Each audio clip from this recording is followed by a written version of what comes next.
مدبولي دولة رئيس مجلس الوزراء فضيلة الإمام الأكبر الأستاذ الدكتور أحمد الطيب شيخ الأزهر الشريف.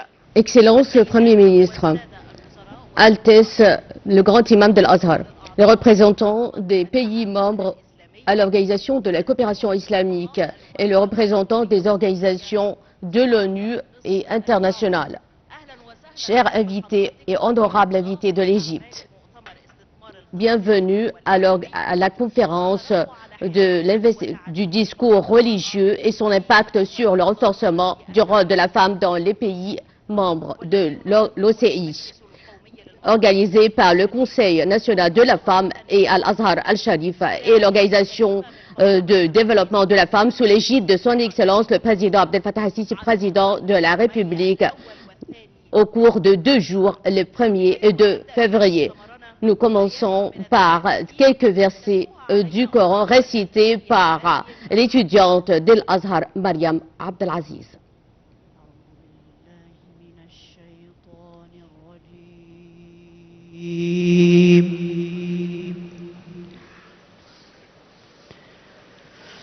Bismillahirrahmanirrahim.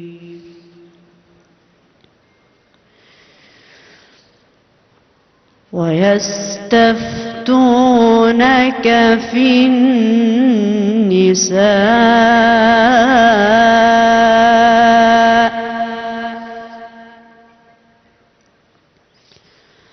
قل الله يفتيكم فيهن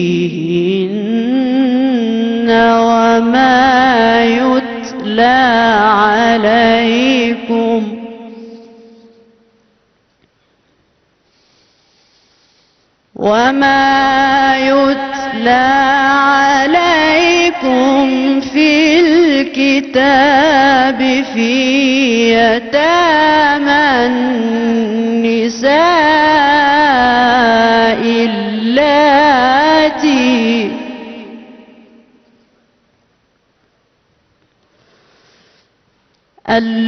اللاتي لا تؤتونهن ما كتب لهن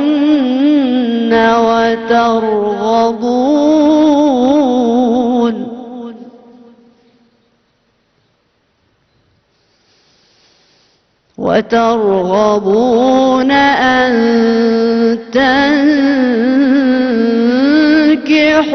تنكحوهن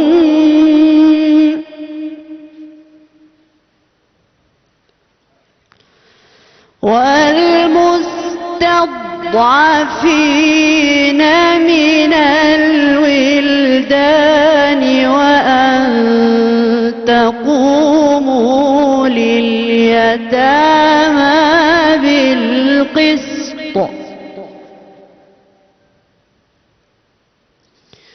وما تفعلوا من خير فإن الله كان به عليما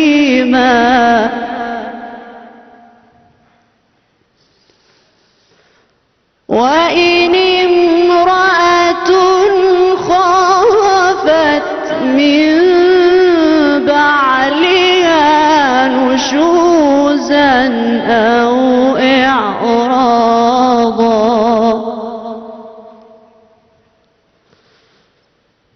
فلا جناح عليهما أن يصلحا بينهما صلحا والصلح خير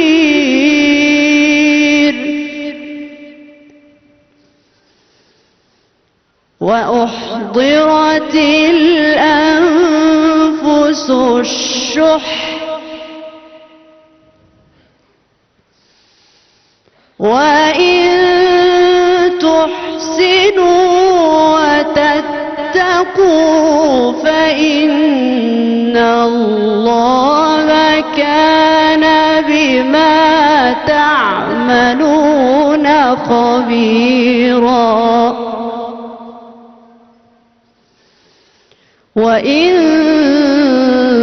تحسنوا وتتقوا فإن الله كان بما تعملون خبيرا صدق الله العظيم.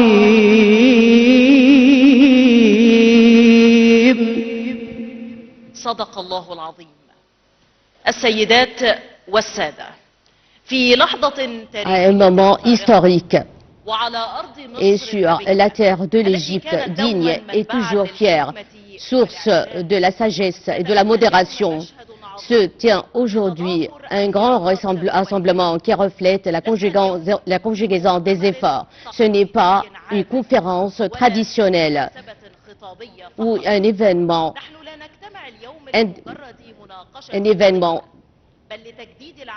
Nous sommes réunis pour renouveler l'engagement avec la civilisation égyptienne basée sur la préservation et le respect de la dignité de la femme et son respect. Ce n'est pas c'est une cause importante, majeure, basée sur si nous en accordons la priorité, la société réalisera l'équilibre et la justice. La parole a un impact majeur pour frayer la voie, pour ouvrir une voie ou la fermer. Nous visionnons à présent un documentaire intitulé « La parole fait un changement ». بالكلمة Avec la parole. تصاغ القلب وترسم حدود الممكن والمرفوض والمسكوت عنه وحين يتعلق الأمر بالمرأة تصبح الكلمة مسألة حق وعدل La femme, cela constitue une question de justice et d'égalité. Nous parlons de la moitié de la société et la deuxième moitié qui ne pourra se compléter sans la femme. Aujourd'hui, devant une chance historique très importante pour formuler une image correcte sur la femme en islam et rejetant la lumière sur les États membres de l'organisation de la coopération islamique où la femme a accédé au poste clé et pour la protéger contre toute discrimination et pour prouver au monde entier que l'islam a donné à la femme ses droits depuis plus de 1400 années. La femme, c'est une sœur, une épouse, un partenaire de vie et un partenaire dans la patrie. Et avant tout cela, elle est un acteur clé dans la société. Elle est une juge, une avocate et aussi une femme officier et aussi ingénieure, femme médecin, enseignante qui est une écrivaine et aussi prédicatrice, responsable de la parole. Et on assume la responsabilité. Et si on marginalise la femme, on n'exclut pas un individu, mais on freine toute une société. Et quand on réalise la justice vis-à-vis de la femme, on réalise l'équilibre dans la société. La religion n'a jamais été un obstacle face à la femme, mais tout au long de l'histoire islamique, elle était un partenaire et un phare de la science et du savoir et un symbole du dévouement. L'islam a respecté, a préservé les droits de la femme et était respectueux de la femme. La femme avait le droit à l'époque du prophète Mohammed, paix et salut de Dieu sur lui, et à l'époque des califes, des Rachides, de participer à la prière derrière les hommes et de participer aux batailles pour soigner les blessés et pour donner aux combattants à boire. et elle a le droit aussi en islam de choisir son époux et de demander le divorce en cas de malentente. Elle a aussi le droit à l'éducation, une obligation imposée par la religion, et de discuter et d'exprimer avec grande liberté son opinion. Personne ne peut freiner son opinion. Et dans les médias, la parole a un impact majeur.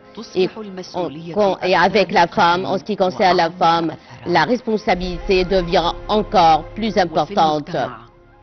Dans la société, la parole ne se dit pas une seule fois, mais elle est léguée d'une génération à une autre et devient une tradition qui n'est pas écrite. Il y a des lois qui n'ont pas commencé par une loi promulguée ou une résolution, mais par une parole qui est devenue un lien coercitif. Les États, d'où la coopération, d'où la responsabilité des pays, des États, de l'organisation de la coopération islamique, puisque cela est relatif, concerne la femme, la justice et l'équilibre. Parce que quand on parle de la femme, la parole fait un changement.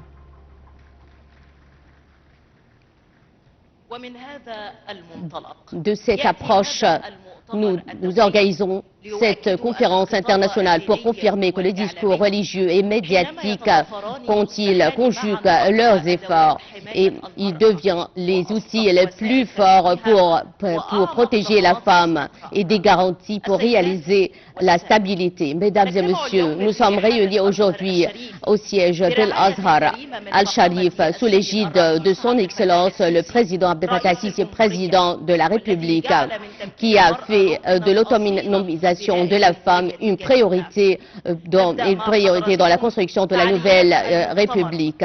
Nous commençons les activités de la conférence et nous écoutons la parole, l'allocution du directeur exécutif du Conseil national de la femme, qui joue un rôle important dans l'autonomisation de la femme en tant qu'une option stratégique pour l'avenir des sociétés. Veuillez prendre la parole, Madame Afnan.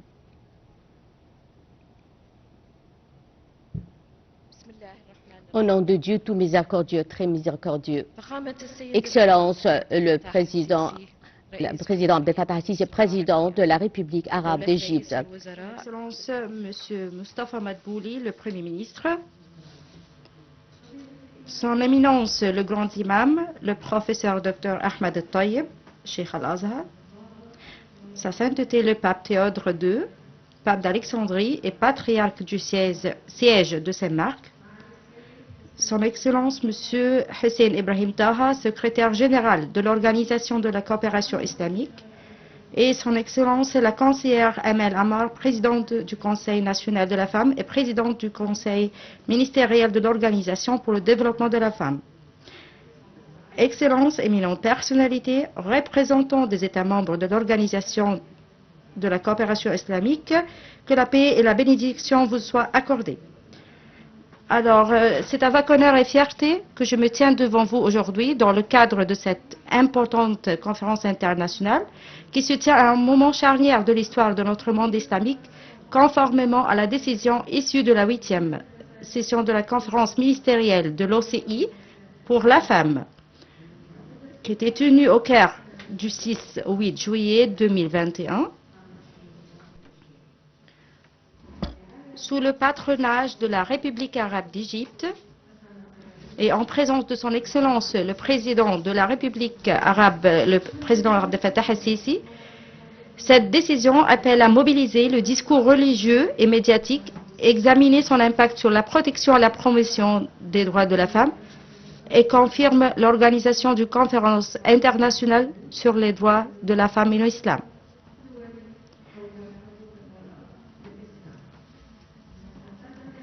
La tenue de cette conférence reflète une volonté politique collective et une prise de conscience commune de la nécessité de passer du stade du diagnostic à celui de l'action.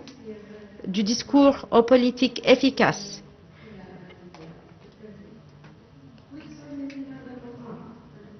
J'ai l'honneur d'adresser mes sincères salutations à Monsieur le Président de la République arabe de l'Égypte, Abdel Fattah el-Sisi, Président de la République arabe d'Égypte, pour patronner cette conférence internationale.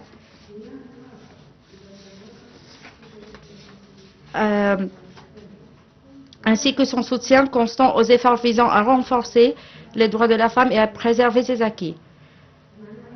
J'adresse également mes vifs remerciements au gouvernement de la République arabe, au grand peuple égyptien pour leur accueil chaleureux et authentique. Je remercie également les partenaires de cette conférence qui ont contribué par leurs efforts et l'expertise à la réussite de ces travaux, en particulier le Conseil national de la femme, sous la présidence de son Excellence la conseillère Amel Ammar, ainsi que l'Université Al-Azhar,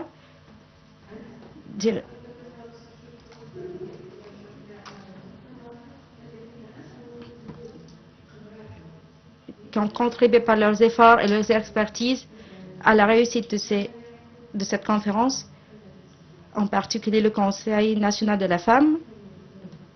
Mesdames et messieurs, les rapports des Nations unies indiquent que les femmes représentent près de 50% de la population mondiale et contribuent à plus de 37% du produit local brut mondial.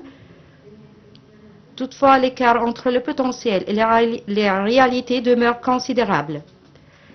Les données de la Banque mondiale montrent que plus de 2,4 milliards de femmes dans le monde ne bénéficient toujours pas d'une protection juridique égale, tandis qu'une femme sur trois subit une forme de violence au cours de sa vie.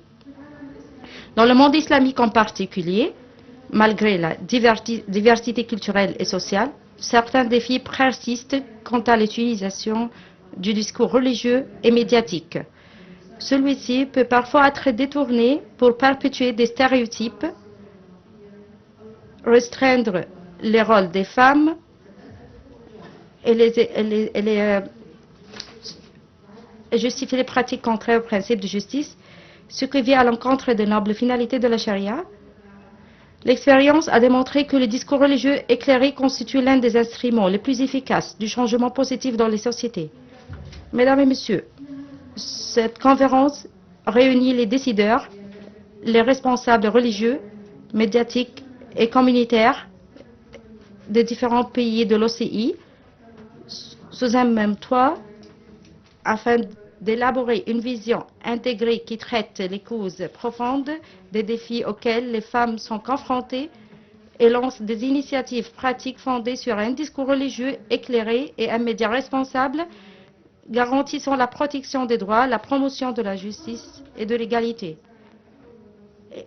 La mondialisation, l'accélération, la transformation numérique et la prolifération de nouvelles plateformes médiatiques ont fait conférer au discours religieux et médiatique une influence et une portée accrue, d'où l'importance stratégique de la coopération entre institutions religieuses, médiatiques, gouvernementales et organisations de la société civile afin de garantir un environnement sûr et durable pour l'autonomisation des femmes et des filles et pour protéger les sociétés contre l'extrémisme et l'exclusion. Partant de cette vision, l'Organisation de la coopération islamique a adopté depuis longtemps une position claire et constante en faveur de la promotion du statut des femmes, de leur autonomisation et de la lutte contre toute forme de violence à leur égard. Au sein de l'Organisation de développement de la femme, nous croyons que l'autonomisation des femmes n'est pas un slogan, mais un système intégré, reposant sur un discours religieux juste, un média responsable de législation équitable et de politique économique et sociale inclusive, aboutissant à une société sûre, cohésive et capable de faire face à l'extrémisme et au terrorisme sous toutes leurs formes. Excellences, je tiens également à saluer avec un profond respect la femme palestinienne combattante, résistante et patiente qui vit depuis des décennies sous l'occupation et l'agression, subissant des conditions humanitaires extrêmement difficiles, tout en demeurant un pilier de la protection de la société, de la préservation de l'identité.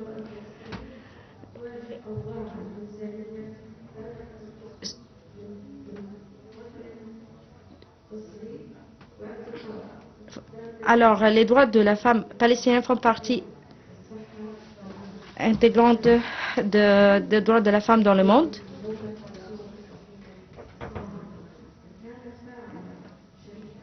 Alors, elle est participante et un pilier essentiel dans le monde.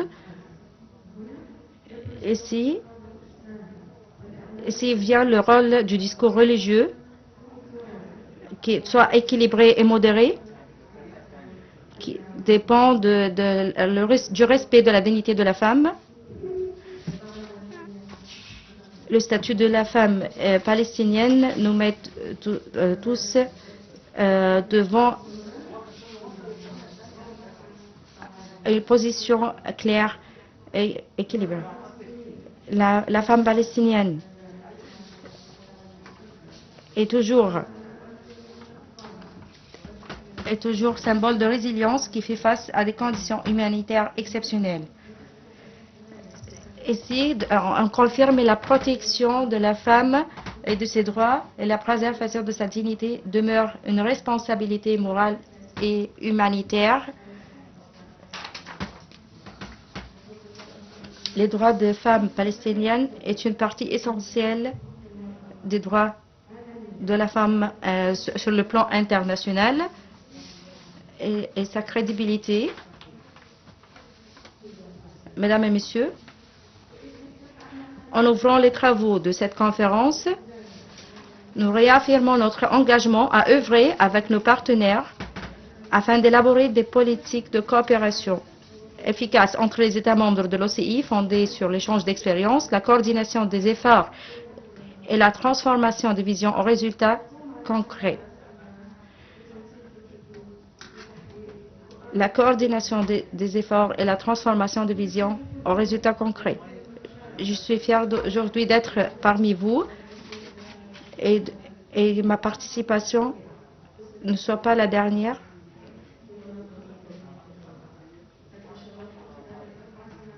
J'étais fière de travailler pendant les 4 années avec les représentants de l'OCI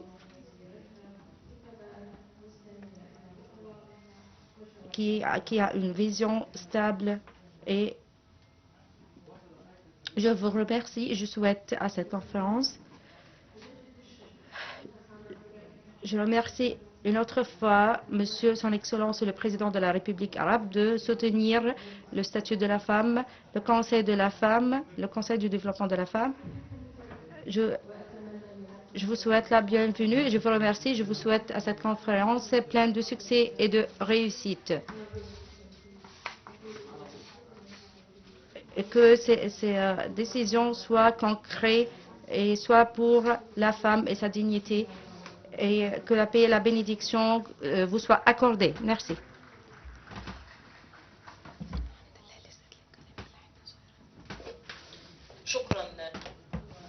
Merci, Dr Afnan Al-Chouaibi, pour votre allocution qui a parlé de la dignité de la femme et qui a mis les points sur la responsabilité de la femme dans notre société différente. Et maintenant, on parle sur un plan international. 57 pays sont réunis pour réaliser la justice et préserver la dignité et le respect de la diversité. Nous avons l'honneur d'écouter à présent une allocution enregistrée du secrétaire général de l'Organisation de la coopération islamique. Au nom de Dieu, tous miséricordieux, très miséricordieux, paix et salut sur le prophète Mohammed. Excellence, Dr Mustafa Madbouli, Premier ministre de la République arabe d'Égypte. Excellence, le grand imam d'Al-Azhar, Dr Ahmed Al-Tayyib, Cheikh d'Al-Azhar. Sa sainteté, le pape Throidos II, pape d'Alexandrie et patriarche de l'église de Saint-Marc, copte orthodoxe. Mesdames et messieurs les ministres distingués, je tiens à exprimer ma profonde gratitude à la République arabe d'Égypte, présidente de la 8e session de la conférence ministérielle de l'OCI sur les femmes, pour l'accueil de cette conférence, ce qui nous confirme son engagement en faveur des causes de la femme. Je salue aussi les efforts déployés par Al-Azhar, le Chérif, le Conseil national des femmes de la République arabe d'Égypte et l'Organisation du développement des femmes dans la préparation de l'organisation de la conférence. Je salue le thème de cette conférence qui revêt d'une importance capitale au regard des défis auxquels notre monde est confronté et des problèmes d'interprétation erronée du discours religieux.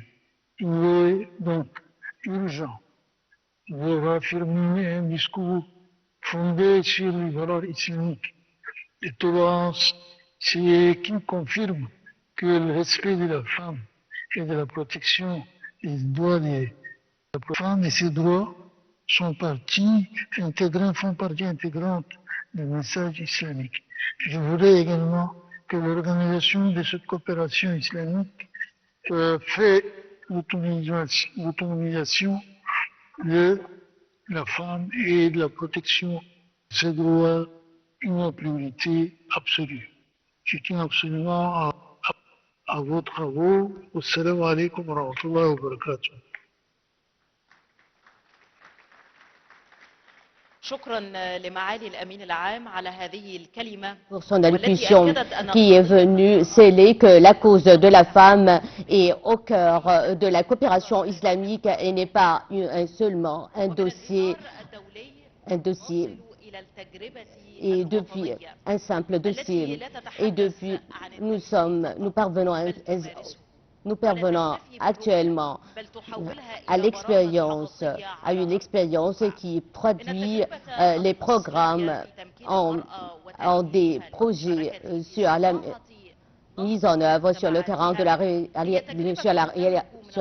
la réalité. L'expérience égyptienne est fructive et constructive. Nous écoutons à présent l'allocution de la conseillère Amal Ammar, présidente du Conseil national de la femme, veuillez prendre, et secrétaire général du Conseil du développement de la femme, veuillez prendre la parole, madame.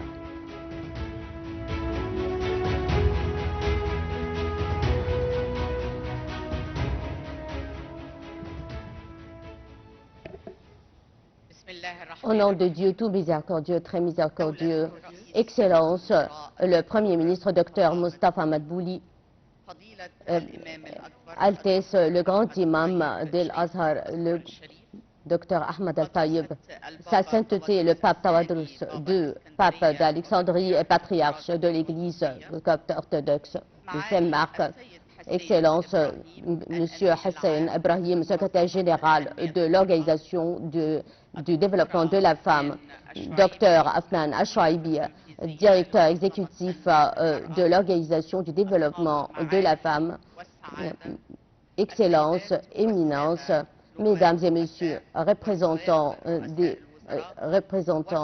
des gouvernements, les ministres et les membres des délégations des pays membres de l'Organisation de la coopération islamique, Mesdames et Messieurs, représentants des organisations onusiennes et régionales, internationales, honorables invités de l'Égypte, chacun avec son nom et son titre, auguste audience, depuis l'Égypte et depuis le siège d'Al-Azhar, phare de la modération et de la tolérance. C'est un plaisir et un grand honneur que nous sommes réunis d'être associés à ce grand rassemblement important tenu sous l'égide de son Excellence le Président Abdel Fattah al-Sisi, Président de la République. Et cela pour compléter les efforts de l'Égypte en tant que présidente de la 8e session de la conférence ministérielle de l'OCI.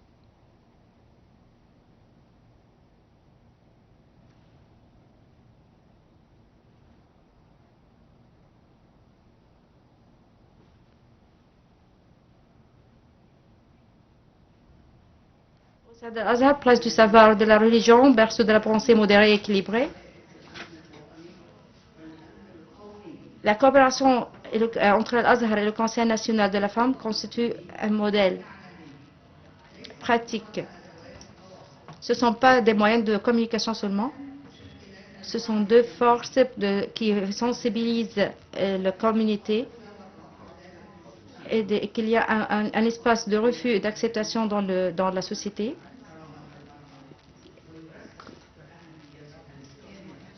Alors, ce sont des programmes d'orientation familiale et formation communautaire axés sur le concept d'une éducation équilibrée, fondée sur la justice, la tolérance et dans le discours de religieux dans ce domaine, alors que les médias sensibilisés étaient un partenaire essentiel parce qu'il ne reflète pas la réalité seulement, mais il est capable de soutenir une culture du droit de la femme, du rôle de la femme et diffuser les fausses images d'elle. Alors, l'exploitation du discours religieux et médiatique représente un pilier essentiel et stratégique pour la protection et la promotion des droits de la femme, et cela à travers un discours qui soutient le développement et qui promouvoir la femme. Mesdames et messieurs, l'Égypte a témoigné l'Égypte a, sous le patronage du président de l'Arabe Égypte, qui a soutenu la femme.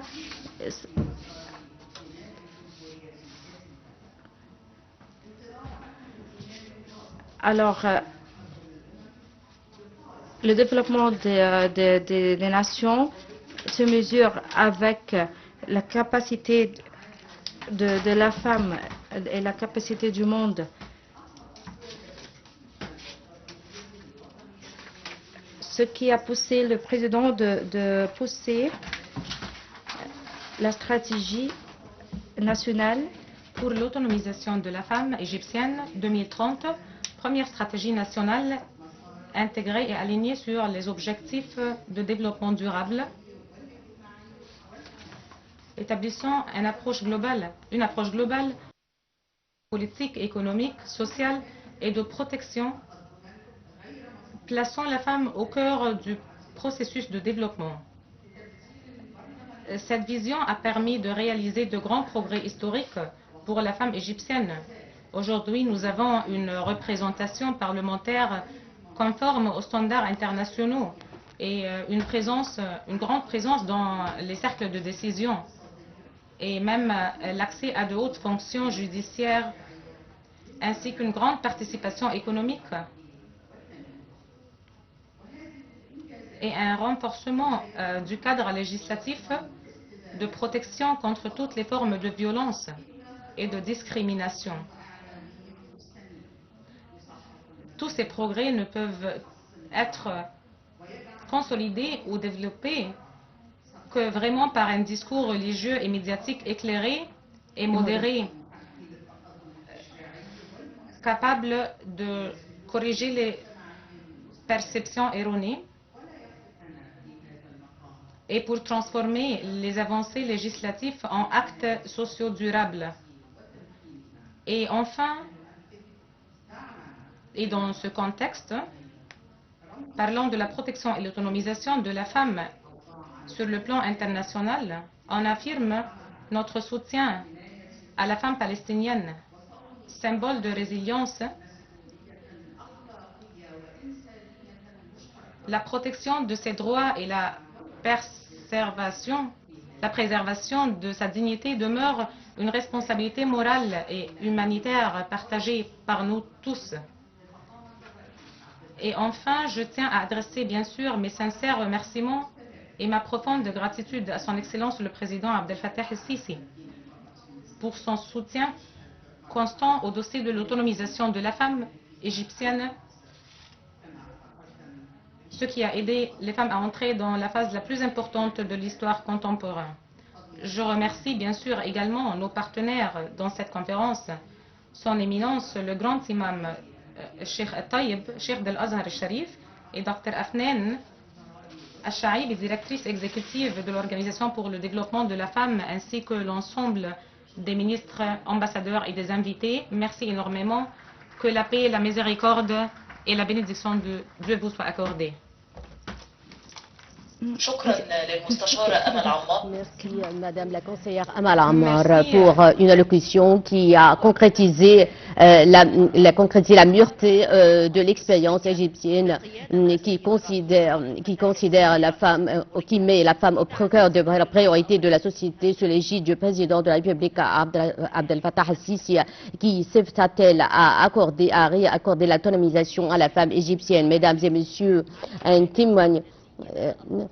témoignage de l'unité de toutes les composantes de la société égyptienne. Nous avons l'honneur et le plaisir d'écouter l'allocution de sa sainteté, la voix de l'église prestigieuse égyptienne, une allocution enregistrée de pape Tawadros II, pape d'Alexandrie, patriarche d'Alexandrie et de l'église copte orthodoxe de Saint-Marc.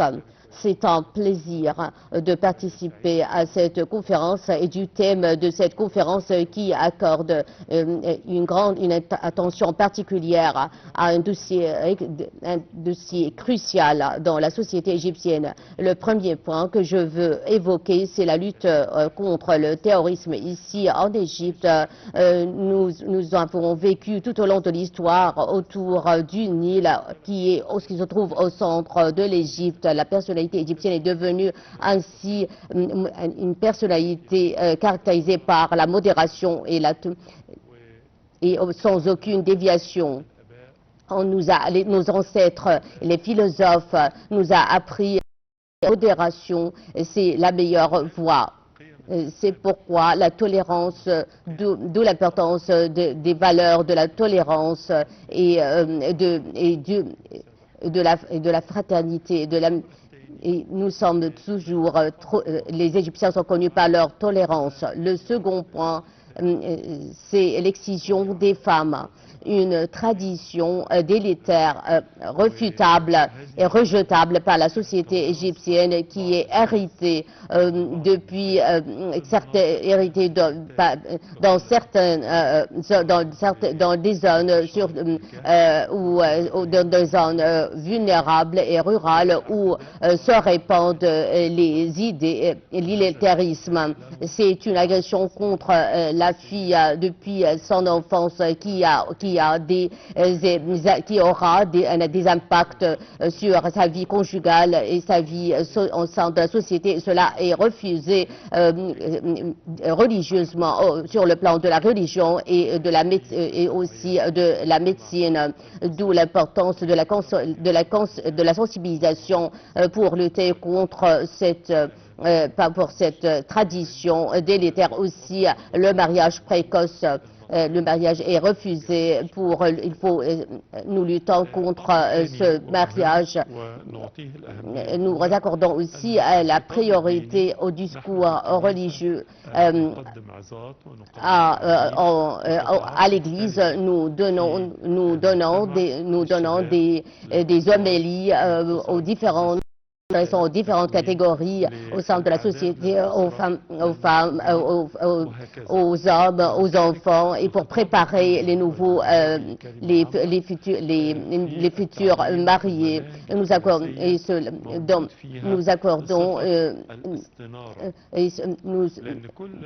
cela à la lumière de l'idée de l'instruction au sein de l'Église pour informer pour informer les fidèles de leur rôle dans la société. Et cela non seulement à l'Église, dans le rôle de l'Église, mais aussi les médias, à l'école. C'est un processus sociétal intégré dans lequel doit participer tout le monde. D'où l'importance du discours religieux instructif, éclairé et modéré dans lequel nous devons jeter la lumière sur le rôle et la vocation de la femme créée par Dieu pour devenir le partenaire d'Adam. Et il a créé Adam d'abord, ensuite Ève pour qu'il devienne ses partenaires et aussi l'égal de l'homme, ce qui signifie l'égalité. Nous parlons des droits de la femme et des droits de l'homme en général. Tout cela, nous devons les prendre en considération à chaque homélie, à chaque discours religieux, chaque sermon, dans les médias, dans la sensibilisation médiatique et dans la sensibilisation sociétale en général. Je souhaite la réussite de votre conférence et que vous émettiez des recommandations fructives qui contribueront efficacement au succès, au progrès de l'Égypte. Merci infiniment à son sainteté le pape Tawadros II, patriarche d'Alexandrie et de l'Église copte orthodoxe de Saint-Marc pour son allocution.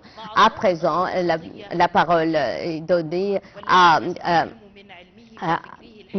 une personnalité connue par sa modération, qui était le gardien de la dignité de la femme, qui a été terni par des paroles erronées, pour affirmer que l'islam a honoré la femme. Nous écoutons à présent l'allocution de son Altesse le grand imam d'Al-Azhar, le Cheikh Ahmed Al-Tayyib. À vous la parole.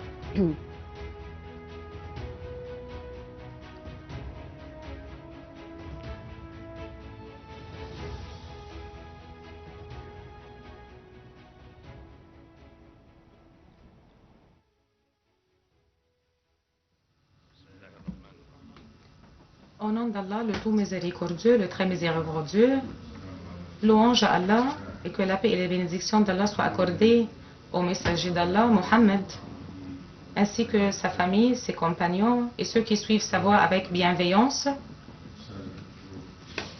Votre Excellence, Monsieur le Premier ministre, Dr Mustafa Madbouli, Premier ministre, représentant Son Excellence le Président Abdel Fattah el-Sisi, Président de la République arabe d'Égypte, que Dieu le protège.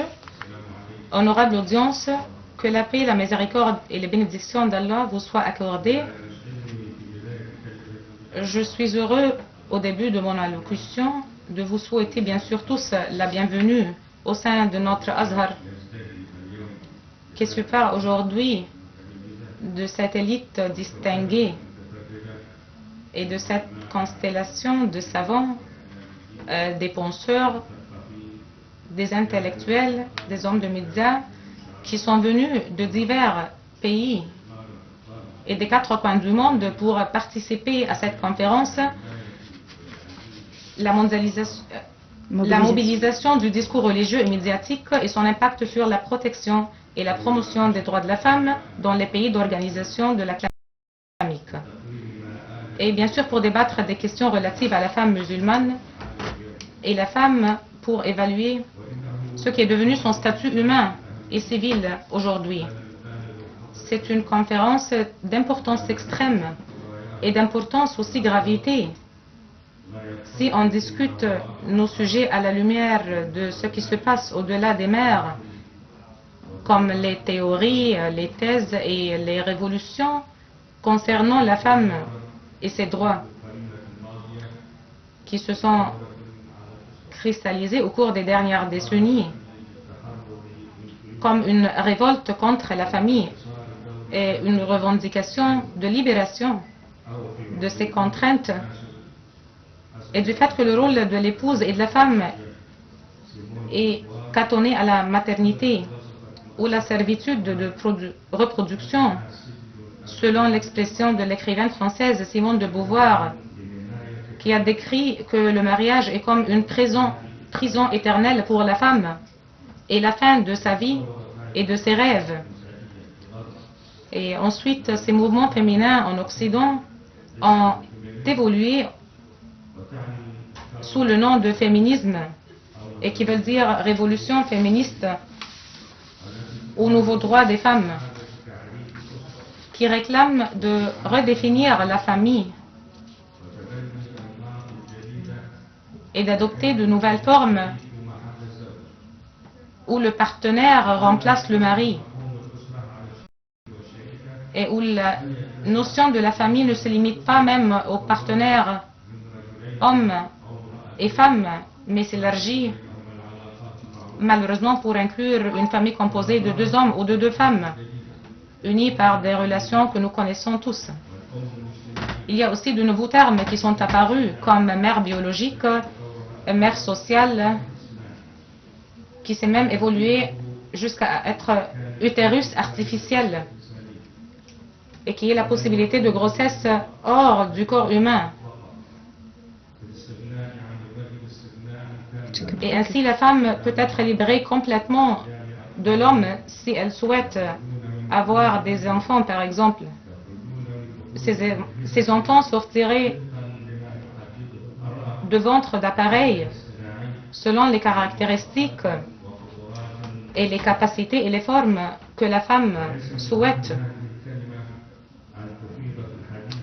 Ce mot n'est pas pour s'étendre sur l'évolution des techniques accélérées des programmes d'utérus artificiel et toutes ces théories et ses répercussions sur la famille humaine en général, et bien sûr la famille musulmane en particulier. Mais c'est pour faire allusion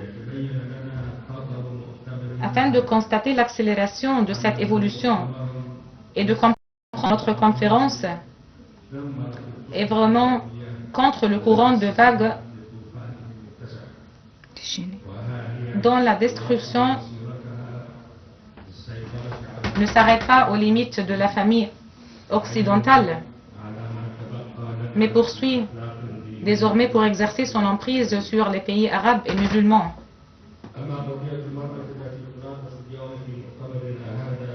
Mais la question de la femme discutée aujourd'hui dans notre conférence peut être envisagée sous 3 angles différents. Premièrement, bien sûr, la perspective de la charia. C'est la loi de l'islam qui a libéré la femme musulmane des chaînes dont elle a été chargée par les cultures païennes contemporaines, comme la civilisation grecque et sa philosophie, représentant par bien sûr les 2 grands pôles, Platon et Aristote, ainsi que le droit des Romains, les croyances de l'Inde et autres livres dits sacrés qui faisaient porter à la femme seule la responsabilité du premier péché.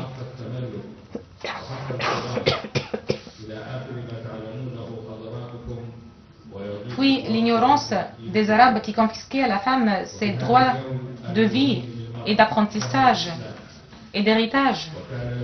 Et c'est dans ce climat humiliant pour la femme que l'islam est apparu et a prononcé une parole historique décisive sur ces injustices subies par la femme et sur la protection de ses droits. Tout le monde était contre la femme et contre ses droits, mais le prophète de l'islam a proclamé directement des paroles qui a heurté leur conscience et qui a bouleversé leur système social en récitant le verset coranique. Ô gens, craignez votre Seigneur qui vous a créé d'un seul être, et de celui-ci il a créé son épouse, et de ces 2-là il a créé beaucoup d'hommes et de femmes. Craignez Allah au nom duquel vous vous implorez les uns et les autres et respectez les liens de parenté. et les liens familiaux. Certes, Allah vous observe.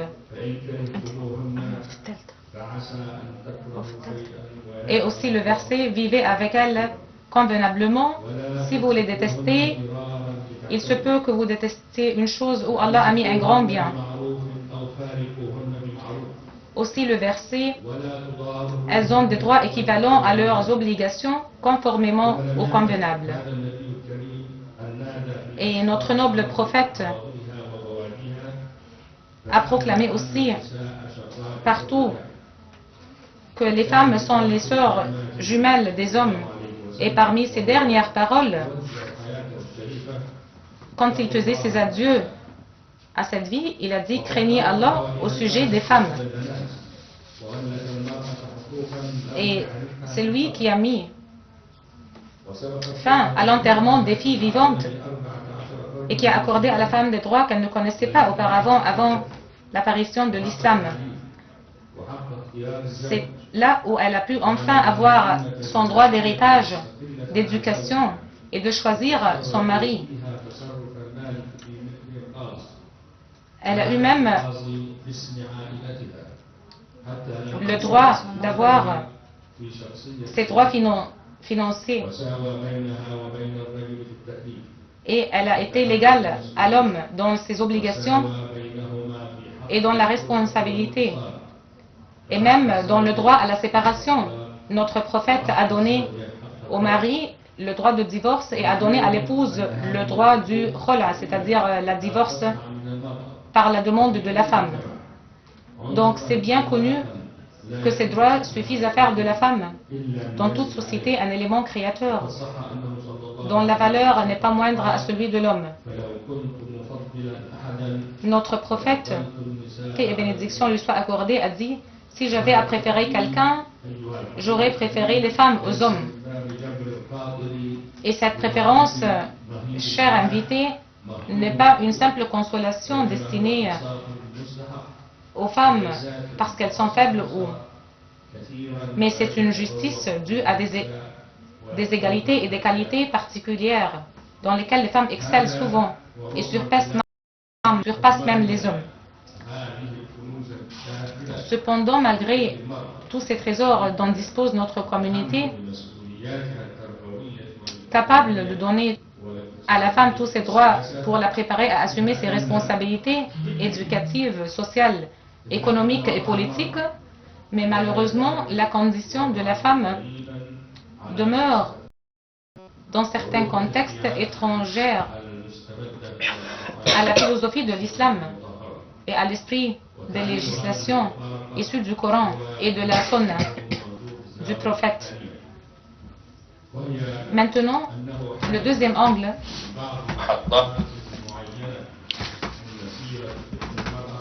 alors maintenant on va quelques étapes précises du cheminement du fiqh, jurisprudence relatif à la femme, quelque chose qui ressemble à une marche dans le sens opposé à celui des prescriptions de cela se produit lorsque la logique des habitudes, des traditions et des usages hérités a dominé les compréhensions et la pratique de certains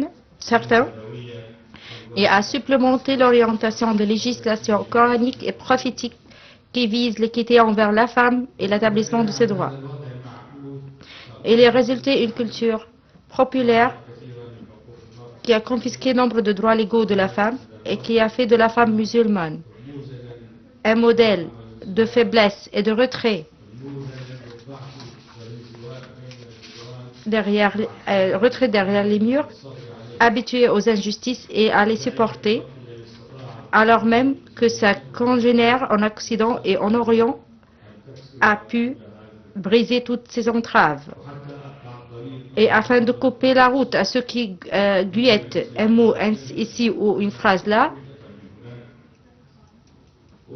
j'affirme que je ne considère pas la femme occidentale aujourd'hui comme un modèle idéal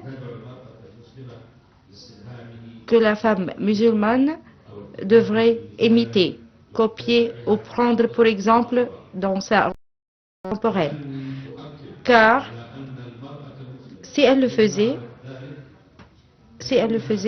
elle serait, dans le meilleur des cas, comme celui qui cherche refuge contre la chaleur brûlante dans le feu. Mais j'ai voulu montrer le contraste entre la femme musulmane qui souffre de confusion et d'hésitation dans ce qu'elle fait et de ce qu'elle délaisse malgré une loi divine garantissant ses droits et sa capacité à être un élément constructif dans les sociétés contemporaines, et la femme occidentale qui a su se débarrasser de ses entraves malgré l'absence de cette lumière que possède sa sœur musulmane. Le troisième angle à partir duquel on peut considérer la situation de la femme musulmane est le suivant. Certains aspects limités de notre héritage culturel populaire, où la religion authentique s'est mêlée à la domination des coutumes et des traditions, ont engendré un état d'égarement qui a troublé la femme musulmane contemporaine, lui faisait perdre une part de son équilibre. Parmi ces manifestations négatives, premièrement, un phénomène de l'exagération des doutes. C'est un phénomène au sujet duquel les savants ont gardé un silence troublant, laissant s'enraciner cette habitude dans les mœurs des gens. De donner l'exemple à eux-mêmes, leurs fils et leurs filles, pour encore encourager à s'en libérer, car il a rendu le mariage extrêmement difficile. Or, des textes religieux explicites appellent à la facilité des dots et à s'en contenter au minimum. La philosophie de l'islam au sujet de la dot se résume à ce qu'elle est un symbole exprimant le désir sincère et profond de s'unir à l'épouse. Elle n'est pas une manifestation d'ostentation, de gaspillage ou de vantardise, ni la cause de dépenses et de charges qui contraignent les familles modestes à emprunter, s'endetter et subir des soucis et souffrances psychologiques durables. Le prophète, que la paix et la bénédiction d'Allah soit sur lui, a en matière de dot et de facilitation accepté le niveau d'un simple anneau de fer et s'est même contenté que l'époux enseigne à son épouse une sourate du Coran. Cela ne constituait pas une diminution de la valeur de l'épouse, ni un mépris de ce lien sacré. C'était placer les choses à leur juste place. Le désir sincère ou l'amour qui réunit deux cœurs est une affection noble et sacrée au-dessus de toutes les richesses du monde. Il suffit donc pour la dot de ce qui indique cette relation même de loin. C'est peut-être ce qui a poussé le prophète, que la paix et la bénédiction soient sur lui, à recommander aux jeunes et par eux à toute la communauté de faciliter les dots et à faire de cette facilité une sunna, tradition parmi les siennes, voire une exigence morale religieuse qui mérite récompense. L'abandon n'entraîne pas de sanction. Il a dit, la meilleure dot est la plus facile. Et il a dit, les femmes et les plus bénies sont celles dont le coût est le plus léger. Et un jeune lui dit un jour, je me suis marié pour 160 dirhams. Le prophète, que la paix et la bénédiction soient sur lui, trouva cela excessif et dit, on dirait que vous extrayez l'argent de la face de cette montagne.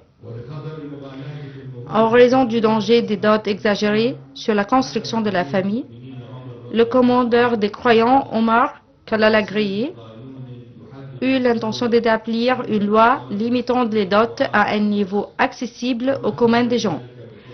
Il introduisit cela par un serment où il déclara en substance « Ne soyez pas excessifs dans les dots » et il mentionna que le prophète n'avait jamais donné à ses épouses ni à ses filles une dot dépassant 12 onces et que toute augmentation sera versée au trésor public.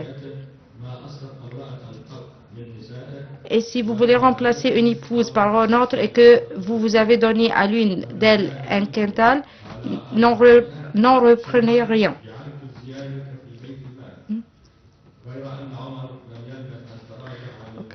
Mais Omar revient sur cette décision lorsqu'une femme kourachite lui dit « Cela ne dépend pas de toi, ô Omar ?» Il demanda pourquoi. Elle répondit « Parce que qu'Allah le Très-Haut dit « Et si vous voulez remplacer une épouse par une autre, et que vous avez donné à l'une d'elles un quintal, n'en reprenez rien. » Alors Omar dit « Oh Allah, pardon, Omar s'est trompé et une femme a eu raison. »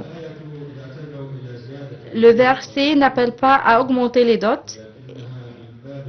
Il insiste plutôt sur le fait que la dot est un droit exclusif de l'épouse, dont le mari ne peut reprendre ni peu ni beaucoup, même si c'était un quintal d'or. C'est une hyperbole destinée à mettre en garde le mari contre l'idée de porter la main sur la dot de son épouse.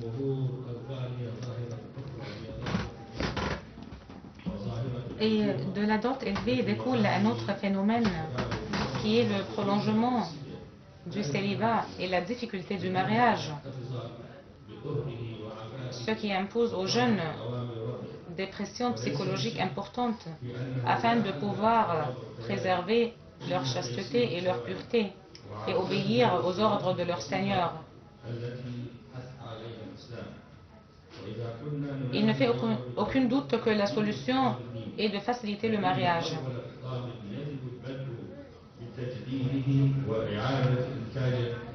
Et si nous appelons aujourd'hui à la nécessité de renouveler le discours religieux, le premier discours qui doit être renouvelé et vraiment transformé est précisément celui-ci. Et je ne peux pas évoquer le phénomène aussi de la polygamie et celui du divorce, deux domaines où les musulmans se sont trop éloignés des règles de leur loi, de la charia et de ses objectifs. Et permettez-moi, en conclusion de mon allocution, de lire en quelques minutes les décisions adoptées par l'institution des grands savants d'Al-Azhar après de longues discussions au sujet des droits de la femme à notre époque. Et elles sont les suivantes. Premièrement, il est obligatoire d'établir l'égalité entre les hommes et les femmes dans les droits et les devoirs. Et le critère de préférence entre les deux sexes se limite à la compétence et à la maîtrise, non à la différence du sexe. Deuxièmement, insister sur le fait que donner à la femme son droit à l'héritage légal est essentiel. Et le refus des appels à l'égalité absolue entre hommes et femmes, car ceux-ci contredisent les textes catégoriques du Coran. Troisièmement, le tuteur de la femme n'a pas le droit d'empêcher le mariage, son mariage avec un homme compétent qu'elle accepte, s'il n'existe pas de raison valable. Et le juge, si l'affaire lui est soumise, peut la marier. Aussi, il est permis à la femme d'exercer toutes les fonctions qui lui conviennent, y compris les hautes fonctions de l'État. Il est aussi permis à la femme de voyager à nos jours sans accompagnateur, sans mahram, lorsque son voyage est sûr et accompagné d'une compagnie fiable ou avec un moyen de transport qui empêche qu'elle soit exposée à ce qu'elle déteste. L'affaire de Qawama, la responsabilité, n'a aucun lien avec la supériorité prétendue de l'homme sur la femme. Ce n'est pas une autorité du mari mais ça signifie la responsabilité complète envers la femme, avec des charges de protection et de soins et des dépenses. Aussi l'interdiction de la violence familiale sous toutes ses formes, en particulier la violence contre la femme. Le divorce abusif sans cause légitime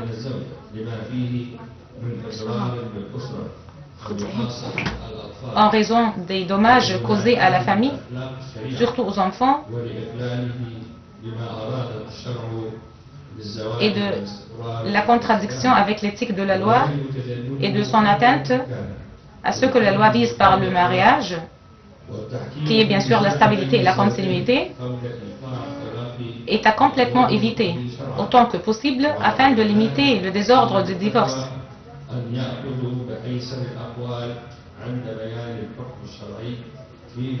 Et les savants spécialisés en fatwa d'adopter l'avis le plus facile lorsqu'ils exposent la règle légale pour les cas de divorce qui leur sont soumis. Il faut aussi que l'épouse qui a participé au développement de la richesse de son mari, de prendre, avant le partage de l'héritage, une part équivalente à son droit si sa valeur est connue, ou un accord aimable peut être conclu entre eux selon l'appréciation des gens d'expertise et de sagesse, bien sûr. Et pour conclure,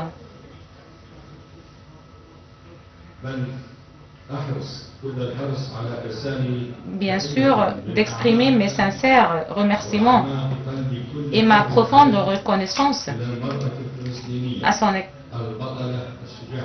à la femme palestinienne, l'héroïne combattante,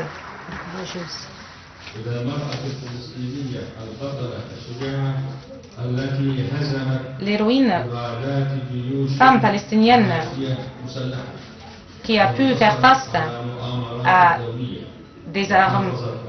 une armée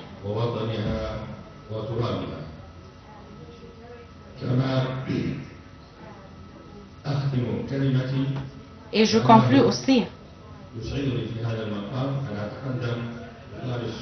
de dire que je suis vraiment heureux et j'exprime mes sincères remerciements à Amal, la conseillère, son Excellence Amal Ammar, présidente du Conseil national de la femme, ainsi qu'à Dr Afnan Chouaibi, la directrice exécutive de l'Organisation pour le développement de la femme au sein des États de l'Organisation de la coopération islamique, et à tous ceux qui ont participé à l'organisation de cette conférence pour les efforts déployés en vue de sa préparation et l'avoir présentée sous cette forme honorable et digne d'Al-Azhar al-Sharif et du Conseil national de la femme. Je m'excuse pour le long discours.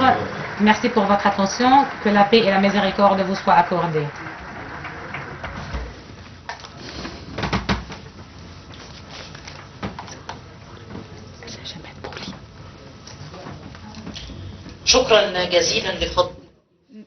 Merci infiniment, Altesse. Maintenant, le mot va se transformer à une politique et du discours religieux au discours politique, ce qui insiste que l'autonomisation de la femme et ses droits est un dossier vraiment important et considéré largement par le gouvernement égyptien pour donner à la femme ses droits. Nous avons parmi nous maintenant l'allocution de son Excellence le Dr Mustafa Madbouli, Premier ministre égyptien.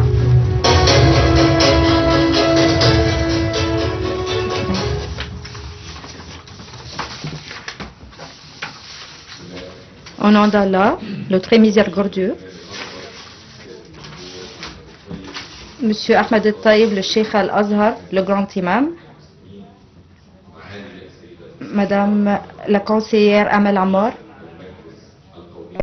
directrice de l'organisation du Conseil de la femme, Dr Afnan Shaibi, directrice exécutive de l'Organisation pour le développement de la femme, vice-ministre, vice-président, vice-premier ministre, ministre et membres des délégations des États membres, mesdames et messieurs, chers invités, au nom d'Allah, le tout miséricordieux, le très miséricordieux, j'ai l'honneur d'adresser les sincères salutations de son Excellence le Président Abdel Fattah el-Sisi et de ses souhaits fiables de la réussite de cette conférence, puisque le discours religieux est devenu essentiel maintenant afin de sensibiliser la communauté et la société. Mesdames et messieurs, l'autonomisation de la femme ne devient pas une cause sociétale, mais des études stratégiques, est une nécessité stratégique et économique afin de renforcer le développement durable. Alors, l'augmentation du taux de la participation de la femme au marché du travail renforce le cadre législatif et la femme est devenue au cœur du processus de développement. Et de cette vision, les États déploient tous ces efforts afin d'autonomiser les femmes dans les marchés du développement, dans les trajets du développement, mais c'est une énergie qui représente la moitié de la société. Mesdames et messieurs, les expériences ont démontré que les politiques seules n'est pas suffisante, mais les législations et les avancées législatives et institutionnelles en comportement sociétaux durable.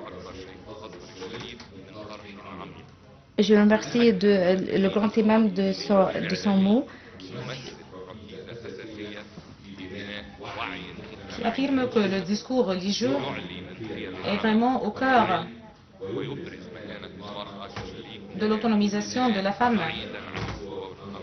et de lui accorder ses droits dans la société.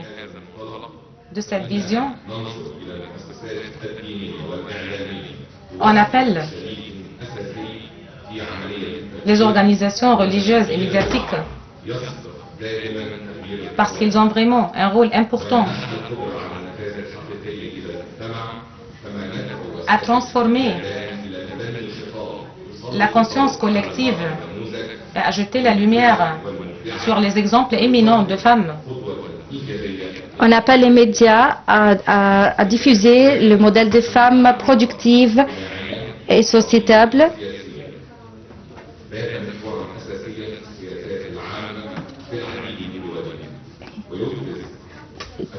qui incarnent l'autonomisation économique, surtout à travers les petits projets et les grands projets dirigés par des femmes, comme un très important trajet dans le développement économique.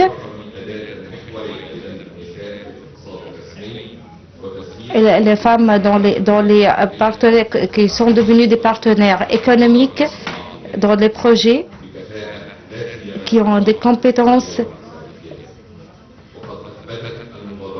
Les initiatives ont démontré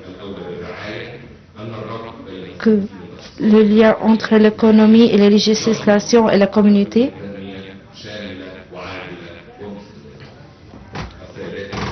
Mesdames et messieurs, on ne peut parler d'autonomisation de la femme sans bien sûr des moyens de sauvegarde.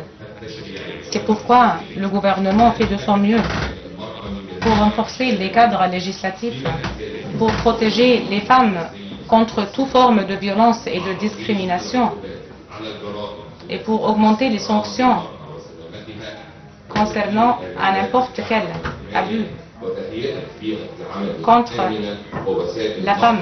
et n'importe quelle violence ou discrimination contre elles, pour leur accorder une ambiance de sauvegarde nécessaire à leur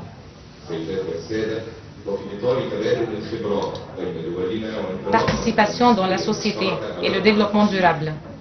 Mesdames et messieurs, je veux aussi dire que l'expérience égyptienne,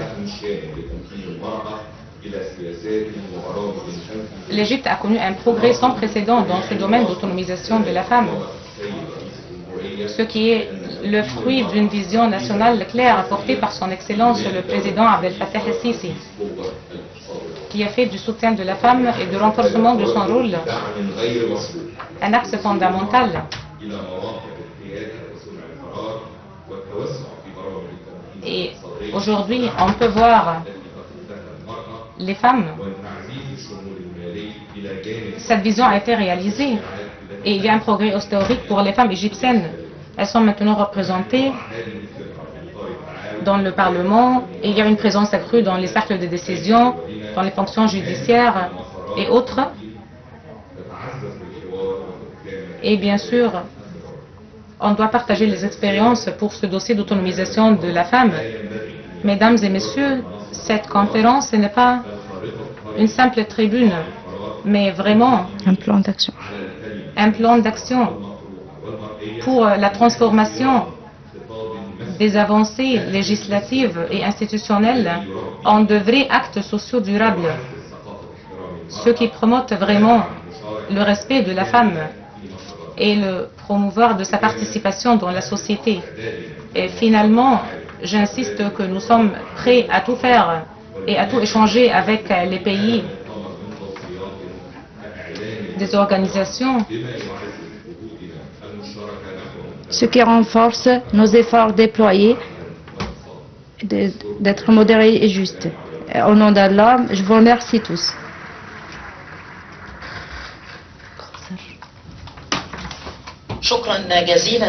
Merci, Monsieur Mustafa Madouli, Son Excellence Mustafa Madouli, le Premier ministre. Mesdames et Messieurs, on a terminé maintenant les allocutions pour la déclaration. Je vous remercie tous pour être là et on va prendre une pause pour quelques minutes. Merci.